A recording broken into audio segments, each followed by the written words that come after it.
నిశ్శబ్ద నది పక్కన ఉన్న గ్రామంలో ఆరవ్, దియా చిన్న మొక్కలను నాటడం ఇష్టపడేవారు. ఒకరోజు వారు నేల కింద మెరుస్తున్న బంగారు విత్తనాన్ని కనుగొన్నారు. అది జాగ్రత్తగా నాటి ప్రతిరోజూ చూసుకుంటామని ప్రమాణం చేశారు. ప్రతి ఉదయం వారు నీరు పోస్తూ ఏదైనా మొలకెత్తుతుందని ఎదురుచూశారు. రోజులు వారాలుగా మారాయి, కానీ ఏమీ మొలకెత్తలేదు. గ్రామస్తులు నవ్వారు, బంగారు విత్తనాలు మొలకెత్తవు.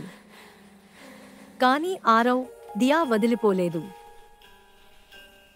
వారు నేలతో పాటలు పాడుతూ ప్రతి ఉదయాన్ని నవ్వుతూ స్వాగతించారు. ఒక వానజల్లుల సాయంత్రం మొదటి మొలక బయటపడింది. వారి ఆనందం మెరుపుల కంటే గట్టిగా మారింది.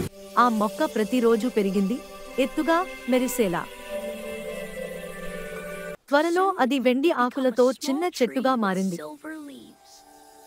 మరుసటి ఉదయం అది విరిగిపోయింది, ఎవరో దానిని నరికేశారు. దియా కళ్ల నుండి కన్నీళ్లు జారగా ఆరవ్ ఆమెను ఓదార్చాడు.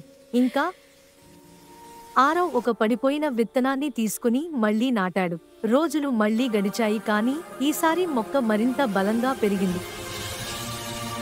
గ్రామస్తులు ఆశ్చర్యపోయారు. ఈసారి ఎవరూ దానిని తాకలేదు. కొన్ని నెలల తరువాత చెట్టు బంగారు ఫలాలతో ప్రకాశించింది.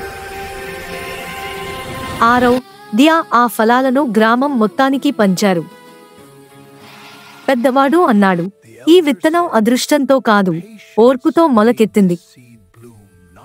బంగారు చెట్టు వారి ఆశకు ప్రతీకగా మారింది.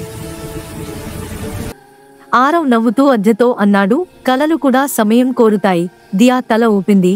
ఆమె కళ్ళు ఉదయపు మంచు చుక్కల్లా మెరుస్తున్నాయి. వారి నవ్వు గాలిలో విస్తరించి పొలాల మీద నడిచింది. కథ యొక్క నీతి ఏమిటంటే, ఓర్పు బంగారం కన్నా బలమైనది, ఎందుకంటే అది ఎప్పుడూ మాయమవదు.